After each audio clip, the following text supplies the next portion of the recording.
Majkole Stara planino. Naziv je novogodišnjeg koncerta ansambla Doma kulture koji je sinoć izveden. U prepunoj sali Doma kulture predstavile su se sve folklorne sekcije, hor i Narodni orkestar Doma kulture Pirot. Ove večeri na ovom koncertu nastupit će sve sekcije, počeo od onih najmlađih do onih najstarijih. Četvrta grupa nastupit će sa dečijim igara, to su upravo one igrice i pesmice prilagođeno tim uzrastu. Treća grupa nastupa sa igrama iz Pirota, to je nova koreografija, i igrama iz Šumadije.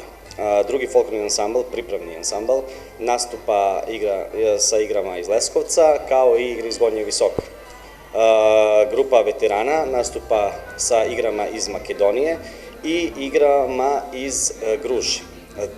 Prvi folklorni ansambl, izvođački, nastupa sa vlaškim igrama, imamo novu koreografiju bunjevačke igre i igrama iz Pčinja. Također imamo jedan veliki bis, tako da mislim da publika će uživati. Članovi folklornog ansambla kažu da tradicionalnu igru ne bi menjali ni za šta i da pored igre bitno je i ono druženje na probama i gostovanjima. Treme nema jer folklor igram već 14 godina.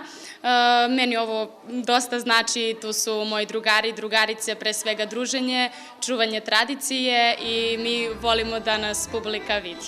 Ja igram već 26 ili 27 godine. Ne sjećam se više, nisam kada sam počeo. Večeras igramo 3 koreografije. Prva po redu koreografija se zove bunjevačke igre i upravo u toj nošnji se i nalazimo. Pa folklor igramo od 2015. godine, znači praktično ovo 9. godina.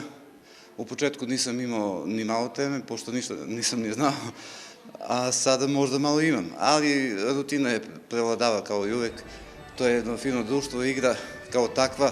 Za sve koji nisu uspeli da kupe kartu za prvo veče, novogodišnji koncert će biti priređen i večeras od 19 sati.